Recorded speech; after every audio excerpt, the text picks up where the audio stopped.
Have you ever dehydrated frozen vegetables? Today we're going to go over the reasons why and show you how very, very easy it is to do. Good morning. This is Deb from Just Do Something Homestead, and today we are going to dehydrate frozen, yep, you heard me right, frozen vegetables. There are many, many reasons why you may want to dehydrate your vegetables, whether they are frozen or they are fresh. One of the main reasons is space. My freezer is getting pretty full and we are just getting into the harvest season. So I was looking for ways to eliminate some of the things, take them out, use them. And by taking these and dehydrating them, I will gain a lot of space. Another reason I like to dehydrate my vegetables is if I have them on a shelf that is vacuum sealed and dried, I don't have to worry if the power goes out that I will lose everything I have in my freezer. So the number 2 reason that I like to dehydrate is for safety. The third reason that I like to dehydrate my vegetables, I am getting very low on cornmeal and corn flour. So I am going to dry my organic corn and then grind it into both a flour, which is finer, and into cornmeal, which is a little more gritty. There are several ways that you can dehydrate food.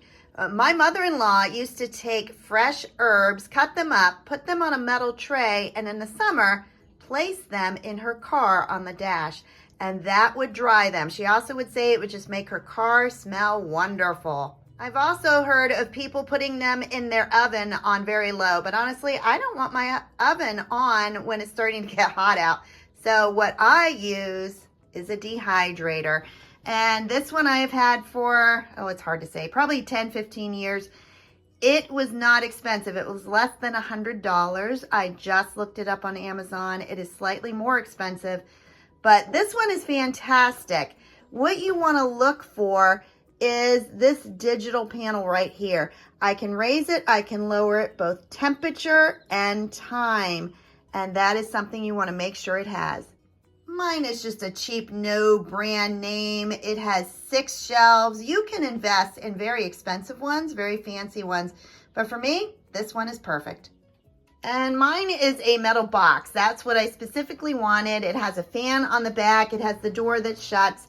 I did not want one of those plastic round ones. I just think these are a little more effective. I will post the link below the description if you are interested in it. And here is a picture on Amazon showing you what it is and how much it costs.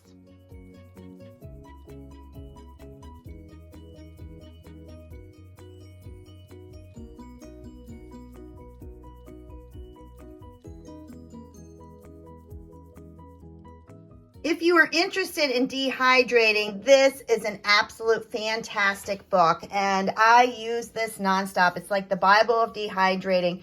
Pretty much anything you want to dehydrate, it tells you how. Right there, it tells you about garlic. It tells you everything, carrots, beans, and then it also gives you recipes. So not only are you dehydrating, but you'll know what to do with all those things. In fact, I told you that I'm going to dry my corn to make cornmeal and corn flour, but what about my peas and beans? I'm going to dehydrate them and then drop them into recipes. If I'm making a beef stew, if I'm making a casserole, I can simply grab a handful of these, shake them in, and I have added vegetables to my meal. All right, let's get started. You're going to find out it is so very, very easy to dehydrate. Now, your dehydrator is going to come with shelves. Mine has these metal ones, kind of hard to see right there. The problem with that is the peas would fall right through that. So you need to have some mesh screens. And if anything, the downside of my dehydrator, it did not include those. So I purchased these separately from Amazon, and they just fit right on top of it. You definitely don't want to come up with something on your own. These are food safe. So make sure you have some mesh on top of your tray. And as far as the tray, there is an upside and a downside. Right now I have that tray down. You want the lip to be able to hold some of your, well, not some of it, all of your food onto it. So turn it on around and I'll show you what it looks like.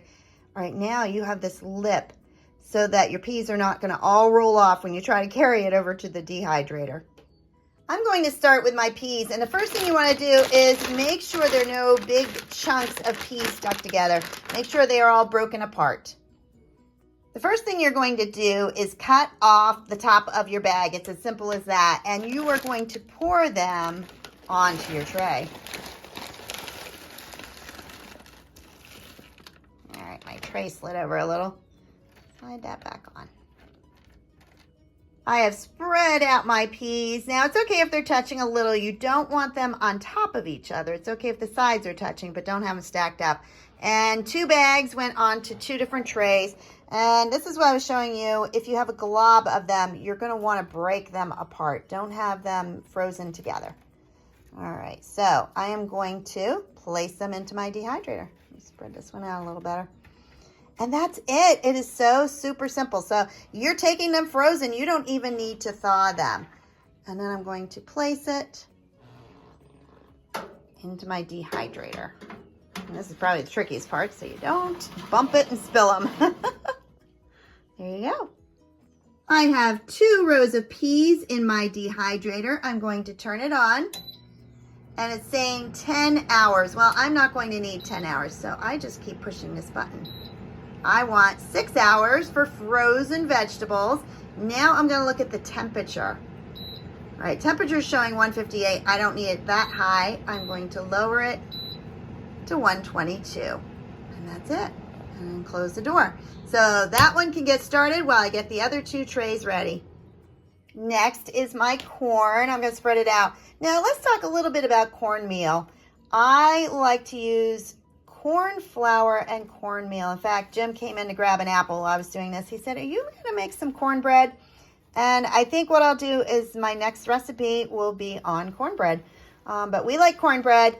As far as corn flour, I use it in combination with regular flour to bread my chicken. And I think it's just really, really good on fried chicken. So it's hard to find organic cornmeal and organic corn flour. So I make my own, and I do that by buying organic frozen vegetables. And so I am going to take this corn and dry it completely. Once it's dried, I can turn it into powder. I can turn it into flour by grinding it. And there you have it. I have 2 rows of peas and 4 rows of corn. I was going to do 2 corn, 2 peas, and 2 green beans, but I decided if I'm going to be grinding corn, probably should do 4 trays of it. So it just makes more sense. Dehydrating frozen vegetables is as easy as that. So these are going to dehydrate for 6 hours. At that point, I'm going to check them. They may be ready, they may not. A lot of things affect it, from the temperature to the humidity in the air. So what I do, I set it for 6, and then after that, I'll just check it every couple hours and see if they're done. If nighttime comes, I just shut it off, start it up again the next day. Welcome back. It has been 6 hours, and that was exactly what our corn and peas needed to dry. And they are completely ready. Ooh, it's warm. And we're going to talk about it. All right. Let's take a look. There is the corn. I am going to start with the peas. Now I've learned if you pick up the mesh edges and roll them to the center and then use my large funnel, I can pour them into a jar without making a huge mess. I might make some, but not real big. Oh, a couple peas in there. Just like that. Some things that you dehydrate tend to stick to the mesh liner. Some of those are like bananas, something really mushy like watermelon, or even my marshmallows. So a hint for that is to let it dry completely, and then it's going to come right off. 2 bags of frozen peas fit into a 1/2 pint jar once they are dehydrated. What I want you to do is notice the color. They are a dark, dark green. And also listen. They are dry. That is what you want. And there's a handful so you can see them. But you want them bright green and crispy and dark. I am often asked if my dehydrated foods go bad. As long as you keep them dry and keep them so they're not going to collect any moisture, I put them in my jars and I will vacuum seal it. They will not go bad. What they will do is lose some of their freshness. And I want you to compare these. This is from 1 year ago and this is from yesterday. So you can see that they get darker the older they get. That does not mean that they are bad. Their nutritional value has gone down. Now that gives you two options. You can mix some of the older ones in, or what I have done in the past is I never waste food. So I can give these to my chickens and they will love them. Either add some water to make them a little softer or they like them when they're crunchy. So it's up to you, but this will show you the difference between 1 year. I am going to vacuum seal this immediately. So I start by putting a flat onto my container. And you can see this says organic quick oats. I reuse my lids when I dry things, when I vacuum seal them. It's okay. All right, then I'm going to put the adapter on top. Push in my handheld vacuum sealer and vacuum seal it.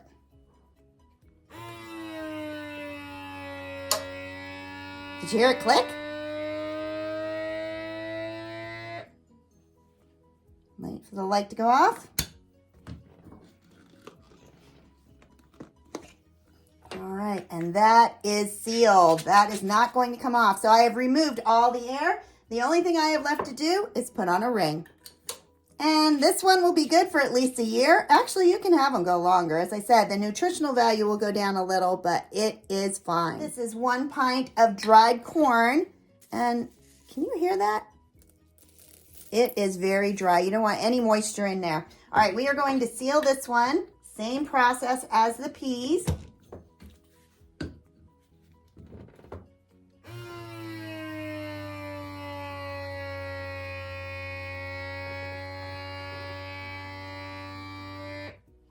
All right, light goes off. And it is sealed.